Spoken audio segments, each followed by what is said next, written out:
This Friday on Uplug. I want to put a disclaimer. If you do not like to hear the word sex, and maybe one could say it is love.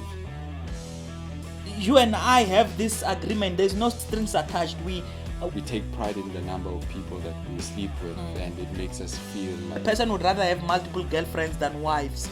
We strive to make it in life so that we can appeal. You exchange one thing for the other, but it's primarily based on sex. Because it's working for others. Yeah, because they still kind of prefer transactional sex. Who will like, feeling in charge. Yeah. Sure. It can be someone who's totally independent, who's able.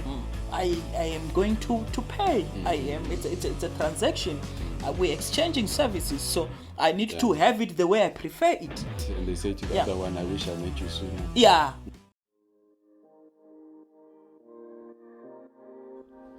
Transactional Sex with Mac and Opes.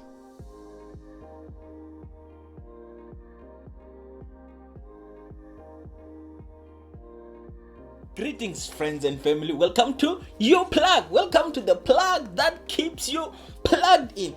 Thank you for choosing Uplug as the channel of your choice. Thank you for engaging our content. Thank you for tuning in. Thank you for setting this time aside to engage our content. We love and appreciate that so very much. And if you are in the space and you are here for the first time, please subscribe, turn on your post notification so that when we upload new content, you will be notified week in, week out. Bekeli. And if you do not know who this guy, let me first also welcome our returning subscribers.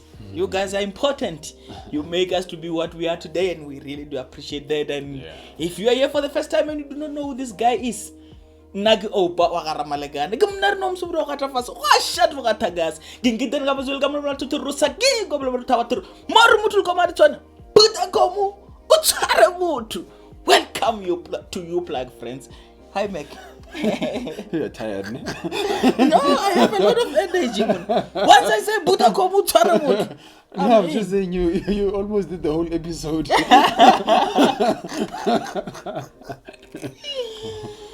Well, finally. Hi, friends and family. Welcome to Uplug. Welcome to the plug that keeps you plugged in. I am Mac. I'm the head and not the tail. I'm above and not beneath. I'm the child of the Most High God. I'm blessed and highly favored, a chosen generation, a royal priesthood, a nation belonging to God, to declare the praises of Him who has called me out of darkness into His wonderful light to become a fiance. Oh yes, come on. It's that for me. It's the fiance for me. It's also it for me. Oh yeah, sure. Guys, you see today we are wearing our 450 kilometer run. Shout out to Bunene Do Good Movement for sponsoring an episode. We really do appreciate that. This year they're doing their second annual run. Go to Beg a Buddy, check Bunene Do Good Movement, support an episode. It is for the good cause, sponsoring the kids with school uniform and shoes and sanitary towels. They are doing great stuff. Go and check on their socials. We really do appreciate that they are able to sponsor an episode and hook us up with this wonderful match. And please do keep in touch and be on the lookout, because it will be starting on the 3rd of December. It's going to be amazing, and we as Uplug will be bringing you live coverage of that, because it's a huge and it's huge, just an amazing event. 450 kilometers running. We from will Pretoria cover some of the running. No, some of it will cover on camera, some of it will cover on foot. So yes, please do support and visit their you're saying socials, from Pretoria to Bushbuck Ridge. That's 450 kilometers. So join in. It's a good cause. So friends, once more, welcome to Uplug, where we challenge relationship narratives and negotiate alternatives. We exist to understand relationships as God's design for humanity. Romantic relationships, for that matter, as God's design for humanity. And before we even go that, I want to put a disclaimer. You can either take it as a disclaimer or as a warning. If you do not like to hear the word sex, and you do not want your children to be exposed to that, we will advise to maybe this content today is not for you. Because we will be talking about it a lot. We will be mentioning sex a lot.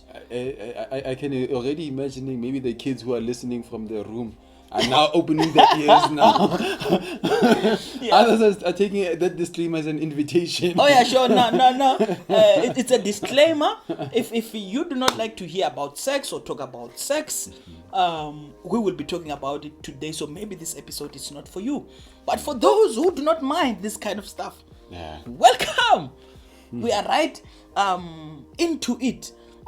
Today we will be addressing briefly this burning issue. It's a burning topic, and it's a burning issue, but it's also an elephant in the room because no one is addressing. Sure. We're kind of playing safe around it, and we thought let's just bring it to the table, because everything that has to do with relationships, that's where we come in. We want to understand that space, we want to engage that space, we want to share our views and opinions. And today we want to talk about transactional sex. Transactional sex. And that's exactly what it is. I mean, in the past, we used the word of blesser and blessee kind of thing, but it did not necessarily go far. But it remained an elephant in the room that did not, that was not addressed, kind of. And we want to visit there and kind of understand there. And by transactional sex, we are not referring to prostitution. Prostitution will be a situation where there is an agreed fee, whether it's from a male or a female, whoever that is offering the service. There's an agreed fee, and most of the time it's kind of once off. There's no strings attached. No strings attached, and other people might accuse us of using the prostitution, but the word that they will use is sex work or sex workers. So either way, the outcome is kind of the same, without trying to emphasize one over the other. So that there will be that transaction and an agreed fee, whether it's set by a male or a female who's offering that kind of service. So it differs then in this introduction, as we're trying to understand it. Are you suggesting that it differs from prostitution or sex work, the idea of transactional sex? Transactional sex. Yes, most definitely it does. To other people it's the same thing, but it's not necessarily the same. With transactional sex, so it's it's basically exchanging one thing for the other kind of thing. You exchange one thing for the other, but it's primarily based on sex. So this is a space where it differs from that sex work or prostitution, in a sense that with this one, it's kind of you kind of feed a particular lifestyle. It's not a once-off kind of thing. It's you and I have this agreement. There's no strings attached. We kind of have this agreement where we have occasional sex. Now and then we have occasional sex. I will give you money. I will kind of feed the particular lifestyle that you are living in, but that's mostly transaction. There's no strings attached, but we know between the two of us that this is kind of what is happening there between that relationship. It's hectic. It's quite it's quite well, I don't know if hectic will be the word. Because it's working for others. Because it's working for others. But we thought we want to just bring it out there and let's discuss it. As we talk about this thing, what comes to mind, whether it's the dangers or just the subject on its own, or the concept of transactional sex.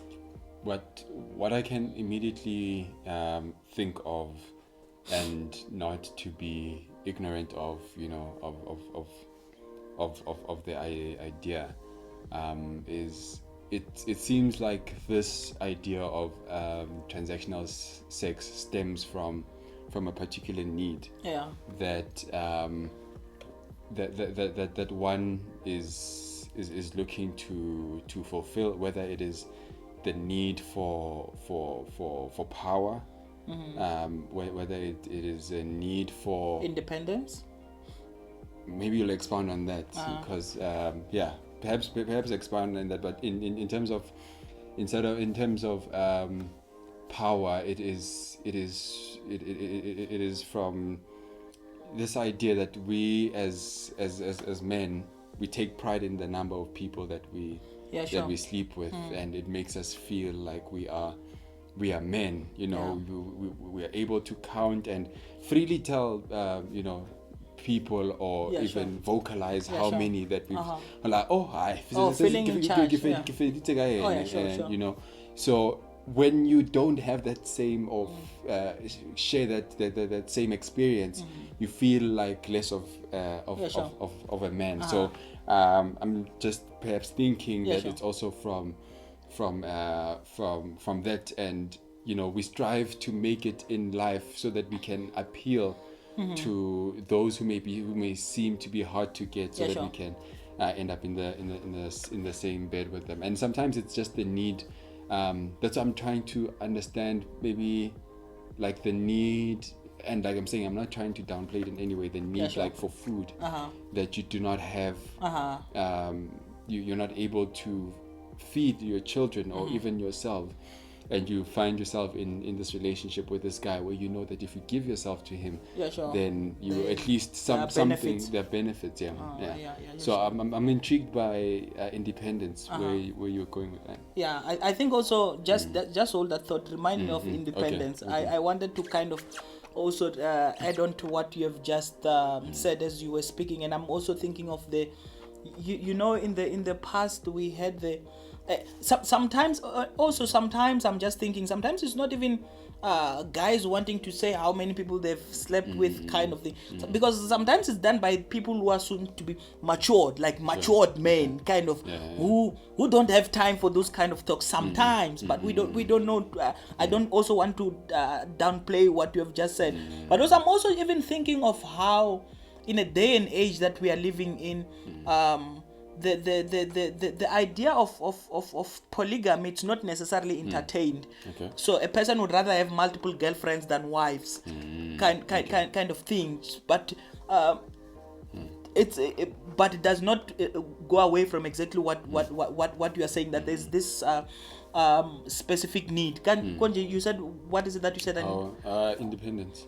Independence, in a sense that sometimes you because of this transaction, mostly it's based on money and sex. Sure.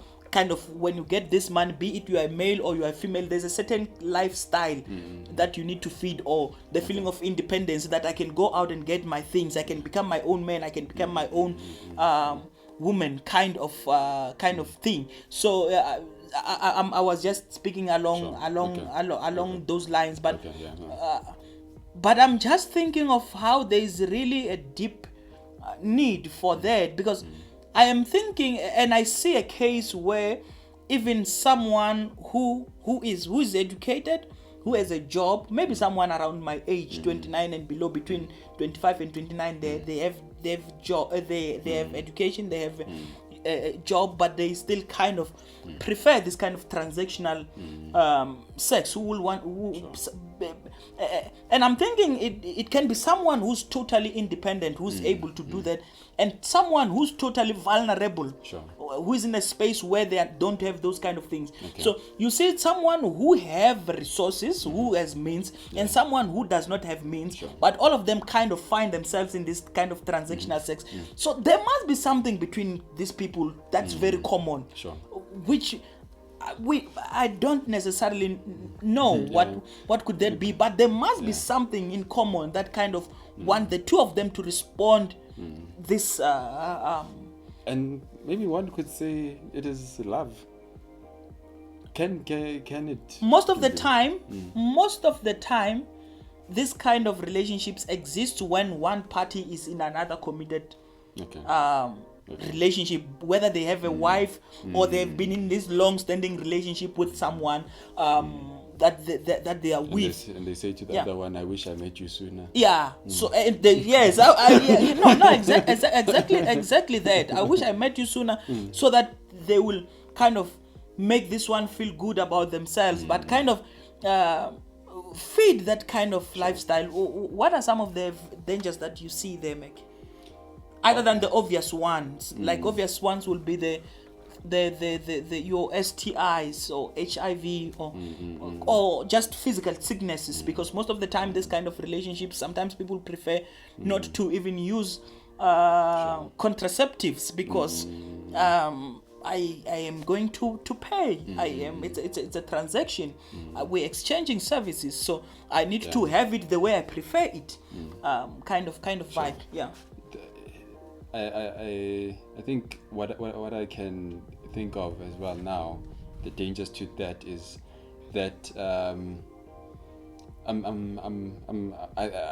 I've seen how men have become like possessive, especially men, over this individual, because you find yourself in a if you are not and I'll go to the one where the one party does not have resources. Now it's like you are like a slave to this person, but it's not, it doesn't necessarily look obvious, like a slave, but you have to account for your whereabouts, what you're doing, who you're hanging around with, what you're doing at what time, and where you can go and where you cannot go. Why couldn't you answer the phone and all of those things? And then as a result, you are faced with things like femicide. Yeah. So it's not as obvious. Or serious abuse cases. Or abuse, exactly. So it's not as obvious. It's not point blank, like that. And the result thereof is that because there are so many boundaries that are set, that you can only do this at this time, be with who, and so you miss out on that opportunity to live out your life, to experience. There's so much limitations. Because of those limitations. That's at least what I can think of, and I can imagine that you could have something else. Sure. For me, if that kind of relationship also, it takes away of the depth and the seriousness of sex itself, that deepest level of intimacy, which is sacred. It really takes away from that, because it removes value from sex. Sex just becomes an event, just becomes something. You are not taking anything, you're just putting in and out, then I'm still going the same person kind of it. So it takes away from the depth of sex, but also from how it was even created by the creator, the role that sex is supposed to fulfill in an intimate relationship, especially within the confines of marriage. Remember, here we have not even begun to talk about the issues of boyfriend and girlfriend who are sleeping together, kind of thing, or the issue of sex work. We have not even begun to talk about that, but we would like to go deep into the subject of sex and highlight, even from the biblical perspective, the dangers of this occasional sex, and because most of the time we grow up speaking about sex before marriage is sin, kind of thing, but we don't really highlight the value and the depth that has to do with sexual intercourse on itself. So we have not even begun to touch all of those other things. So actually this will serve as an introductory session. And I think I can imagine somebody who may just be even passing by to say, okay, I don't subscribe to the Christian faith, so this idea of sex within the confines of marriage and of God, they've got nothing to do with me. But I just want to throw in something there that I don't think it's, I don't want to use the word fair, but I think it's, if you're going to but I guess again it's the worldview, but sex as created by God, it should be enjoyed within, according to his rules. According- Play the game according to the rules. to God's rules, Yeah, and the effects and all of that may not be evident at the time. At the time, yeah, sure. But we need to we need to really find and that's what I appreciate about this conversation, is that we're not just looking at the spiritual aspects. We're Yeah. also thinking of the societal Yes, impact yes. of it, because if everyone enjoyed sex according to their own rules. Uh-huh. then we are headed for disaster. Yeah, sure. Unfortunately. Yeah, So, and we will discuss what that Yeah. disaster will look like as we go in. We will be. I'm sorry. I'm Sure, sorry no, if no, I'm it's cutting fine. you. I'm just saying we will be talking about sex in these coming weeks. Its impact. Even and let's just have a very civil conversation. If we need to bring scriptural reference, we will do exactly that. But we want to speak about the depth of sex, and not sex as just an event, but sex as it God had intended. It's a very deep, very complicated subject, but also maybe to some it's a turn off, because when you're already on the other side and you're already enjoying sex, because sex is good, it's nice. You don't want anything to kill your vibe. Let me not say. I don't know. Yeah. You shall know the truth. Yeah. So we want to do exactly that. But as we have already introduced the topic of transactional sex, what do you think about this topic? But also, Meg, before I even close, I'm thinking the church has an important role to play in this thing, especially in terms of helping people understand church and family, helping young people, helping youth and adults to understand first their worth. As they've been created by the creator, but also I'm thinking of how the church needs to come alongside. For example, if people are caught up in this transactional sex because the situation is bad at home, what safety net are we providing as the church, as the community of faith, to kind of say, you don't have to go there. You don't have to go this way. You can come month end at church. There is grocery, or we have this ministry going on that kind of remedy those kind of effects. Sure. How can we come alongside as church to further this conversation, and also be redemptive in our approach? Sure. Yeah. No, I like that, and I think I just want to invite you pluggers on this journey. Yeah, sure. As we're saying that we want to understand relationships as God's design. We want to live life, to the optimum. And sometimes when we take away, or when we remove sex, at least in this part, in the single life, it seems like we're taking away from the goodness that God has. But I want to invite you pluggers, join us on this journey as we try to explore and see how we can how we can even understand sex differently as God intended and as God has designed it, because I think there's a lot that we can unravel. We are looking at even having a guest so that we talk more. In fact, this coming week we have a guest to address this very same topic. Yeah. So please don't look at it like.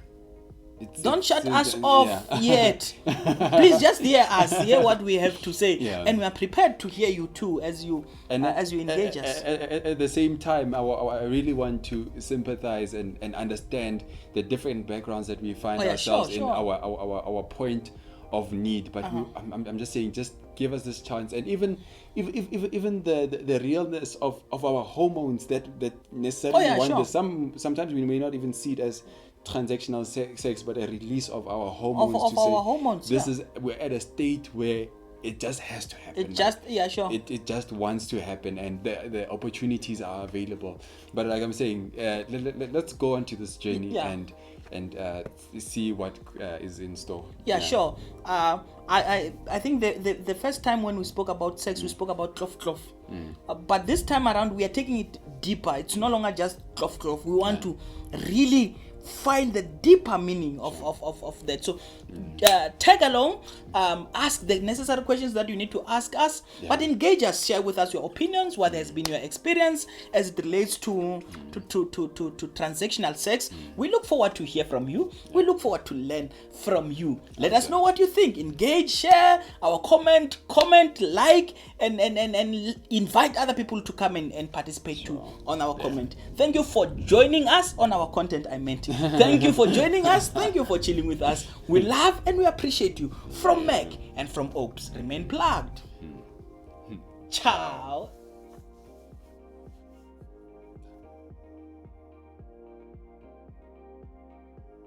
This production was brought to you by Imago Dei Media.